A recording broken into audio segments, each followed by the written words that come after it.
10 दिन में तेलंगाना, तमिलनाडु समेत 12 प्रदेशों का दौरा, धुआंधार जन समस्याओं की योजना जानिए। केंद्रीय निर्वाचन आयोग लोकसभा चुनाव 2024 की घोषणा किसी भी समय कर सकता है। चुनाव आयोग की घोषणा के बाद पूरे देश में आचार संहिता लागू हो जाएगी। चुनावी बिगुल बजने से पहले पीएम मोदी अगले 10 दिनों में 12 राज्यों और केंद्र शासित प्रदेशों का दौरा करेंगे।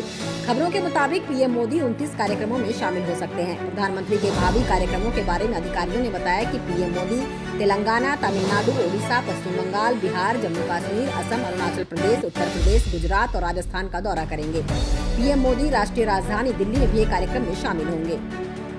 लालू ने खेल दिया हिंदू कार्ड, पीएम मोदी को हिंदू मानने से किया इनकार।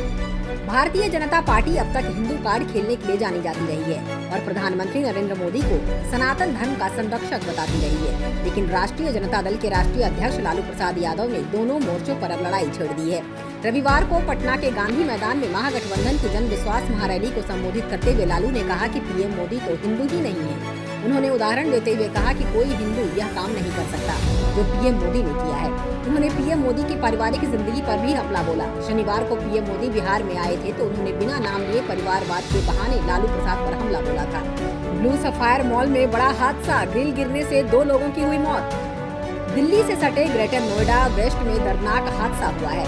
ग्रेनो वेस्ट के ब्लू स्क्वायर मॉल में ग्रिल गिर गई। ग्रिल की चपेट में आने से 2 लोगों की मौत हो गई। घटना से मॉल में अफरा तफरी मच गई। मौके पर पहुंची पुलिस ने दोनों युवकों के शव को पोस्टमार्टम के लिए भेज दिया है। राहुल गांधी बोले, चीन पाक हमसे बेहतर, युवाओं को कमजोर ट्रेनिंग देकर मोर्चे पर भेज रही है मोदी सरकार। बिहार की राजधानी पटना के गांधी मैदान में चल रही महागठबंधन की जन विश्वास महारैली के दौरान युवाओं की बड़ी तादाद देखकर कांग्रेस के नंबर 1 नेता राहुल गांधी ने अग्निवीर का मुद्दा उठाया। उन्होंने कहा कि सेना में 2 तरह के सैनिक हो गए हैं। अग्निवीर ऐसे सैनिक होंगे जो शहीद होकर भी उसका दर्जा हासिल नहीं कर सकेंगे। न जीते की सुविधा मिलेगी और न शहीद होने पर सम्मान। प्रधानमंत्री नरेंद्र मोदी की सरकार इन अग्निवीरों को 6 महीने की ट्रेनिंग देकर चीन पाकिस्तान की मजबूत सेना के सामने भेज रही है। ट्रक में पीछे से घुसा लोडर, 12 लोग घायल। गमी में शामिल होने के लिए फतेहपुर सिकरी आ रहे थे सभी।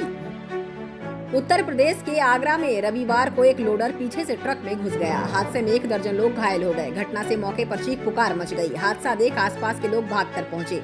उन्होंने घायलों को उठाकर किनारे किया। इसके बाद सभी को अस्पताल में भर्ती कराया गया। सभी लोग गमी में शामिल होने आ रहे थे। ट्रक और कार में आमने सामने हुई जोरदार टक्कर। राजधानी दिल्ली के बदरपुर इलाके में देर रात हुई सड़क हादसे में 3 लोगों की दर्दनाक मौत हो गई।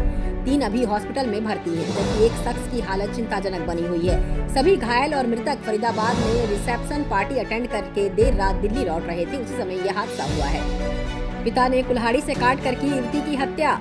राजस्थान के हनुमानगढ़ जिले के गोगामेड़ी थाना क्षेत्र में शादी करने से मना करने पर पिता ने बेटी की हत्या कर दी। शादी की बात को लेकर पिता पुत्री में लंबे समय से मनमुटाव चल रहा था। दोनों के बीच इस बात को लेकर हर दिन बहस होती थी। शनिवार रात को पिता ने कुल्हाड़ी से काटकर बेटी की हत्या कर दी।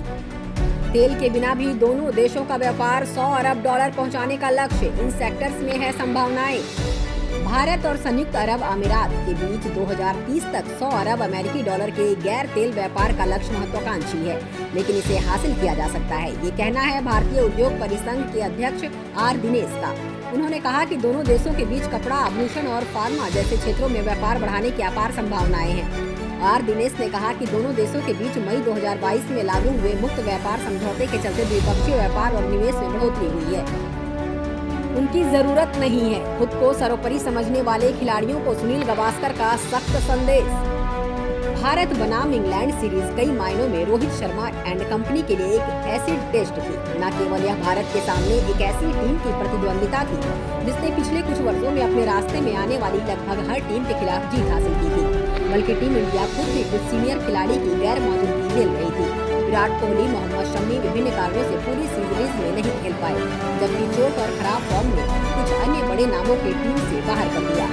भारत ने सरफराज खान, ध्रुव जुरैल, आकाशदीप, रजत पाटीदार जैसे खिलाड़ियों को डेब्यू कराया और फिर भी एक मैच शेष रहते सीरीज में 3-1 की अजय से बढ़त हासिल की। मिस वर्ल्ड 2024 में भारत का प्रतिनिधित्व कर रही है सिमी सेट्टी, टॉप 20 में बनाई जगह। Femina Miss India World 2022 Simi Setty इन दिनों 71वें मिस वर्ल्ड प्रतियोगिता में भारत को गौरवान्वित बढ़ा रही है। मिस वर्ल्ड प्रतियोगिता का फाइनल मुंबई में 9 मार्च को आयोजित होगा। इसमें हिस्सा लेने के लिए 117 देशों की कंटेस्टेंट भारत पहुंच चुकी है। नई दिल्ली में फरवरी से प्रतियोगिता का आगाज हो चुका है। करीब 28 साल बाद भारत इस प्रतियोगिता की मेजबानी कर रहा है। बीते दिन शनिवार को भारतीय प्रतियोगी सिनी सेट्टी मुंबई में प्रतियोगिता के दौरान रैंप पर चली।